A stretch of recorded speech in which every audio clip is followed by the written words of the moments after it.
야담과 옛날 이야기 시작합니다. 구독과 좋아요, 알림 설정 꼭 눌러주세요.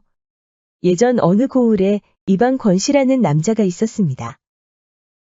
주변에서 올곧고 반듯하다는 평가가 많아 백성들의 칭찬이 자자했죠. 해가 지나면서 아전 노릇하기 아깝다는 말까지 돌았답니다. 하지만 권씨에게는 고민이 하나 있었습니다. 혼례를 올린 여인이 한 해도 지나지 못하고 세상을 떠난 것이죠. 이후로 나란 일을 하느라 후처를 찾지 못했습니다. 그러던 어느 날 문이 마주 보이는 집에 평민 과부 유정이라는 여인이 이사를 왔는데요. 권씨는 그 과부를 보고 한눈에 반해버렸습니다. 권씨는 장문에 그리 능하지 않았지만 몽상가로서는 누구에게도 뒤지지 않았답니다. 한 번은 지나가는 도공이 권씨가 상상하는 그림을 그린 적이 있는데요. 그때의 몽상이 지금 과부를 만났을 때와 비슷했습니다. 들꽃이 펼쳐진 사이에 봉황새가 지나가는 것처럼 그 과부에게서 눈부실 정도로 빛이 나는 것이죠. 유정이라는 여인이 이사를 온 뒤로부터 권씨는 잠도 제대로 청하지 못했습니다. 한 번만이라도 대화를 해보고 싶어 집 주변을 기웃거렸죠.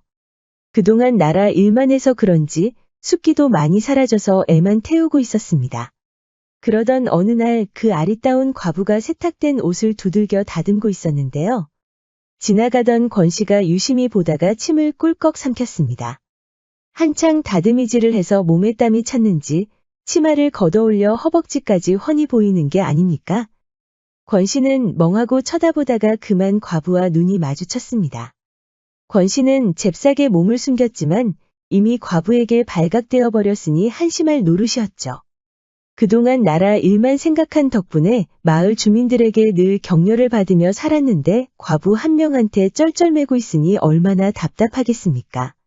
그래도 권씨는 용기 한번 내보지 못하고 계속 과부 주변을 기웃거리기만 했죠. 그렇게 며칠이 지났는데 다시 그 다듬이질 소리가 들렸습니다. 권씨는 조심스럽게 움직여 훔쳐보고 있었는데요. 이번에는 들키지 않으려고 온몸에 신경을 곤두세우고 있었습니다. 그런데 이게 웬일입니까? 다듬이질을 한창 하던 과부가 기다렸다는 듯이 권씨 쪽을 바라보는 겁니다. 권씨는 너무 놀라서 뒤로 나자빠졌죠. 거기서 강아지처럼 훔쳐보는 사내는 누구십니까? 드디어 들어보는 그녀의 목소리였습니다. 권씨는 당혹스러우면서도 처음으로 말을 걸어준 것 같아 기뻤습니다. 실례를 범했소이다. 저는 이 앞에 사는 이방입니다. 그러자 과부는 얼른 몸을 일으켜 고개를 숙였습니다. 저야말로 몰라봬서 실례를 범했습니다. 이렇게 누추한 곳에 어인 일이십니까? 권씨는 핑곗거리를 찾으려고 했지만 좀처럼 생각이 나지 않았습니다. 우물쭈물하는 사이에 이미 과부는 권씨가 흑심을 품고 있다는 것을 눈치채고 있었습니다. 과부가 미소를 짓자 권씨는 황홀한 기분이 들면서 따라 웃어버렸죠. 그렇게 설렜던 첫 만남을 뒤로한 권씨는 한참 나란 일을 하다가 과부가 보고 싶어 미칠 지경이었습니다. 일을 마무리하고 곧장 과부의 집으로 향했는데요. 오늘도 어김없이 다듬이질 소리가 들렸는데 이번에는 용기를 내어 곧장 집으로 들어갔습니다. 그때 권씨는 깜짝 놀랐습니다. 과부가 아예 우도까지 벗고 열심히 다듬이질을 하는 게 아닙니까? 허벅지에 놀랐던 권씨는 땀이 흐르는 어깨의 맨살을 보고 입을 다물지 못했습니다. 과부는 권씨가 온 것도 모르고 계속 두드리고 있었는데요.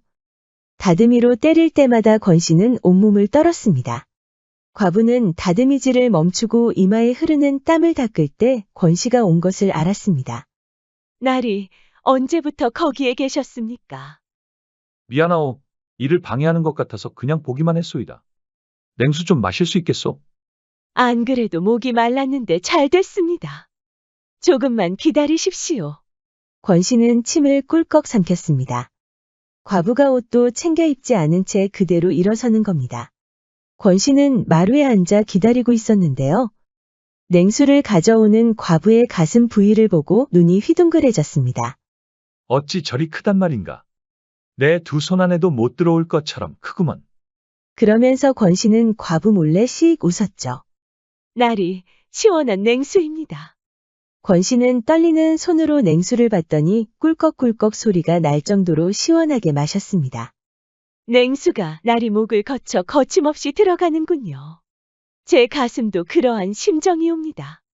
깜짝 놀란 권 씨는 살에 들려 기침을 하고 있었죠. 혹시 가슴을 유심히 본 것이 들킨 건가 하고 과부를 바라봤는데 다행히 그런 건 아닌 것 같았습니다. 나리, 며칠 전부터 다듬이질을 계속 보시던데 혹시 관심이라도 있으십니까? 아니올시다. 사내가 다듬이질에 관심이 있겠소이까? 나리에 대한 얘기는 전해 들었습니다. 저 또한 한 해가 지나지 못하고 신랑을 잃었는데 이 다듬이질을 한 뒤로부터 화가 좀 풀렸답니다. 다듬이질과 상관이 있소이까? 두들기다 보면 마음속에 있던 노여움과 걱정거리가 사라지더이다. 나리께서도 한번 해보소서. 사내가 다듬이질을 한다는 건 상상도 할 수 없었지만 권 씨는 과부의 가슴 부위를 한번 보더니 고개를 천천히 끄덕였습니다. 권 씨는 과부가 준 다듬이로 두들기기 시작했는데요. 옆에서 과부가 흐뭇한 미소로 바라보니 너무 기분이 좋았답니다. 나리, 어떻습니까? 세상만사 걱정거리 모두 날아가는 것 같지 않습니까? 안 그래도 다듬이질만 하고 있던 권 씨는 과부가 말을 걸어준 틈을 타서 다시 가슴 부위를 쳐다봤죠. 아주 기분이 좋소이다. 날아갈 것 같구먼. 그러자 과부가 권 씨의 손목을 살포시 잡는 겁니다. 옷감이라고 생각하지 마시고 두꺼운 조개라고 생각해 보소서. 조개라고 하셨소. 그렇사옵니다. 최근 조개가 잘 열리지 않아 방망이질을 해야 한다는 말이 파다하더이다. 조개가 열릴 때까지 한번 힘차게 두들겨 보시옵소서. 그러자 권 씨는 과부의 가슴에서 하체 부위까지 흘겨보더니 어색한 미소를 지었습니다. 그리하겠습니다. 권 씨는 말이 끝나기가 무섭게 힘차게 두들기기 시작했는데요. 과부가 어깨 위에 손을 얹자 손목의 힘은 더 빨라졌습니다. 과연 권 씨는 어디를 향해 달려가는 걸까요? 진땀이 목덜미에 흥건한데도 권 씨는 더욱 힘차게 다듬이질을 했습니다. 1시간이 지나고 과부가 빨래를 널러 갔을 때도 신나게 다듬이질을 하고 있었습니다. 2시간이 지나자 드디어 권 씨도 지쳤나 봅니다.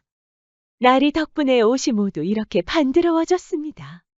미리 냉수를 가져다 드렸사오니 시원하게 드시고 가소서. 그렇게 과부가 방으로 들어갔고 권 씨는 땀에 젖어 헐떡거리고 있었죠. 집에 돌아온 권 씨는 아무리 생각해도 이용당한 것 같아 분했습니다. 이번에는 꼭 마음속 사랑을 고백하리라 다짐했죠. 다음 날 권 씨는 강견한 목소리로 과부를 불렀습니다. 과부 눈을 제대로 마주치며 확실히 고백하려고 마음을 다잡은 것이죠. 나리, 어서 오소서. 알고 보니 다듬이질을 마무리하지 못했지 뭡니까? 여기 다듬이 있습니다. 고맙소. 권 씨는 바로 다듬이를 받아서 다시 두들기기 시작했습니다. 사랑 고백은 하지도 못했지만 과부가 옆에서 지켜보는 것만으로도 즐거운 것이죠. 이번에도 두꺼운 조개 껍질을 열기 위해서 열심히 두들길 것이오. 권 씨의 노력이 가상했을까요? 과부가 권 씨의 손목을 잡더니 천천히 자신의 어깨 위로 올리는 겁니다. 권 씨는 이마에 땀이 흐르는 것도 모르고 힘겹게 숨을 고르고 있었죠. 나리, 어디 두꺼운 조개 껍질만 있겠습니까? 아주 부드럽게 열리는 조개도 있사옵니다. 권 씨는 다듬이질을 워낙 열심히 한 탓에 좀처럼 진정하지 못하고 있었죠. 그 부드러운 조개는 어디 있어? 그러면서 과부의 하체 부위를 흘깃봤는데요. 과부는 천천히 방을 가리켰습니다. 제가 자는 방에 아주 부드러운 조개가 있사옵니다. 그 조개는 정말 잘 열리오? 잘 열리다마다요. 나리의 따스한 입김만으로도 열릴 것이옵니다. 권 씨는 과부의 손에 이끌려 방으로 들어갔습니다. 과부는 먼저 땀을 닦아주겠다며 옷을 천천히 벗겨주었습니다. 아랫도리는 이미 감당이 안 될 정도였지만 이제 와서 내외할 필요도 없었죠. 나리, 여기까지 왔는데도 부끄럽사옵니다. 권 씨는 그렇게 말로만 듣던 조개 앞에서 황홀한 기분이 들었답니다. 정말 그대가 말한 대로 아주 따스한 입김만으로도 열리는구려. 과부는 권 씨를 그대로 받아들였습니다. 신음소리마저 아름다웠던 것일까요? 권 씨는 과부의 그 넓은 가슴에 안겨 그동안 쌓였던 욕정을 모두 풀어냈죠. 얼마나 시끄러웠는지 지나가는 주민들도 포도청에 신고를 해야 하나 난리가 날 정도였습니다. 그렇게 두 사람은 혼례를 앞두고 있었는데요. 느닷없이 원님이 부른다는 소리를 들은 겁니다. 권 씨는 깨름칙했습니다. 안 그래도 권 씨가 백성들한테 후한평을 듣는다고 하니 배알이 틀려 어떻게든 내쫓고 싶다는 소문을 들은 것이죠. 날이 괜찮으시겠습니까? 꾀병이 있다고 말씀하시고 안 가시는 게 어떻습니까? 걱정 마시오, 부인. 아무리 그래도 이방한테 무슨 짓이라도 하겠습니까? 원님이라는 남자는 생각보다 속 좁은 사람이었습니다. 한평생 정직하게 살아왔던 권 씨는 당혹스러울 수밖에 없었습니다. 듣자니 자네는 매우 똑똑하다고 하던데 내 관장으로서 시험을 좀 보고 싶네. 최근에 앞집에 사는 과부와 혼례를 올린다고 하던데 맞는가? 예, 그렇사옵니다. 그런데 그 사람은 어인일로 물으시옵니까? 내일 시험을 알아맞히지 못한다면 자네가 그동안 똑똑하다는 소문은 거짓이겠지. 거짓 소문이 나고 싶지 않거든 그 과부를 나에게 양보하는 게 어떤가? 설마 했지만 이 정도로 야비하게 나올 줄은 몰랐죠. 이방은 주먹을 불끈 쥐고 꼭 참았습니다. 집으로 돌아온 권 씨는 아무런 말도 못하고 한숨만 쉬었습니다. 그렇다고 이제야 사랑을 하게 된 여인을 떠나보낼 수도 없는 노릇이었습니다. 시간이 지나도 소식이 없자 과부가 직접 권 씨를 찾았습니다. 날이 찾아가신 일은 어찌 되셨습니까? 부인이 알아도 어쩔 수가 없네 그려. 그래도 말씀해 보소서. 내 비록 재물도 많지 않고 미천하나 머리 하나는 제법 잘 굴리니 도움이 될 수 있사옵니다. 권 씨는 과부를 한동안 쳐다보더니 결국 고민을 털어놓았습니다. 모든 얘기를 들은 과부도 화가 났습니다. 자기보다 잘 나가는 부하가 꼴 보기 싫다는 이유로 이런 억지를 부린다니요? 날이 내일 제가 대신 가겠습니다. 그게 무슨 말이오? 어찌 부인이 그런 파렴치한 자를 만나러 간단 말이오? 이건 제 일이기도 하옵니다. 그자는 나리뿐만 아니라 저까지 기만했습니다. 얼굴 한 번도 보지 못한 저를 그깟 수수께끼를 못 푼다는 이유로 데려오라는 게 말이 되옵니까? 하지만 그 수수께끼의 정체도 모르고 그것을 풀 수 있다고 확신하지도 못하지 않소? 걱정하지 마소서. 그런 자는 필시 억지를 부릴 것이 뻔하옵니다.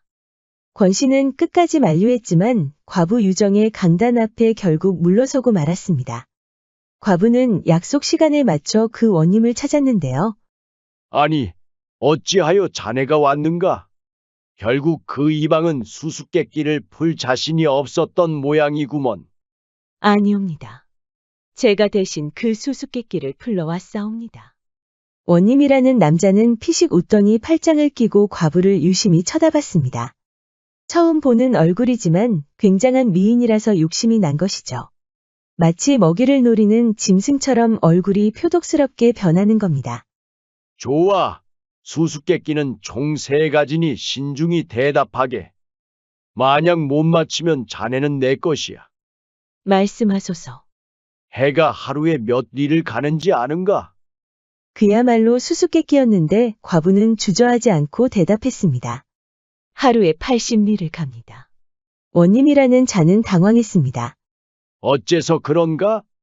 제가 가는 개천이 있는데 80리 떨어져 있습니다. 옷감을 보러 자주 가는 곳인데 아침에 해 뜰 무렵 출발해서 금방 주점에 도착하면 해가 지옵니다. 그러니 해가 가는 길과 같지 않겠습니까?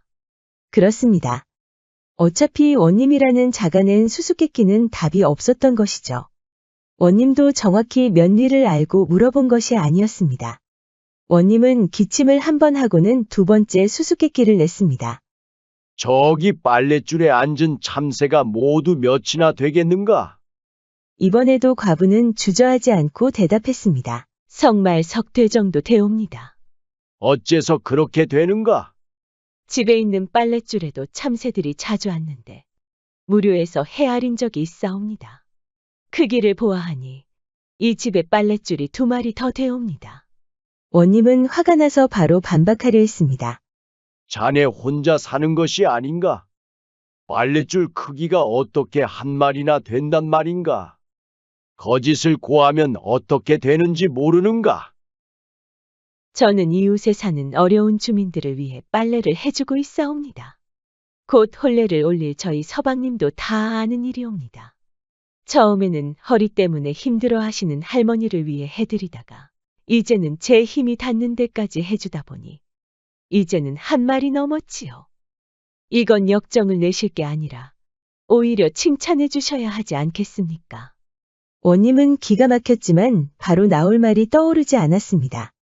이 역시 답이 없는 문제였기 때문에 지금 참새를 헤아리는 것도 웃기는 일이었죠. 원님이라는 남자는 씩씩대다가 씩 웃더니 주먹을 불끈 쥐었습니다. 이 주먹이 얼마짜리로 보이는고? 자신의 권력을 과시하는 것이었죠. 이제라도 자신의 힘을 무서워하고 권시를 버리고 오라는 뜻이었습니다. 그런데 이번에도 과부는 주저하지 않고 대답했습니다. 닷푼 정도 되옵니다. 뭐라고? 어째서 그러는가? 제 서방님이 나란 일을 돌보느라 몸이 약해지셔서 몸보신해 드리기 위해 쇠불알을 고아드린 적이 있사옵니다. 부둣간에 가서 딱 사또 주먹 크기의 쇠불알을 샀더니 닷푼이라고 하였사옵니다. 원님이라는 자는 그 자리에서 경로하다가 그만 쓰러져 버렸습니다.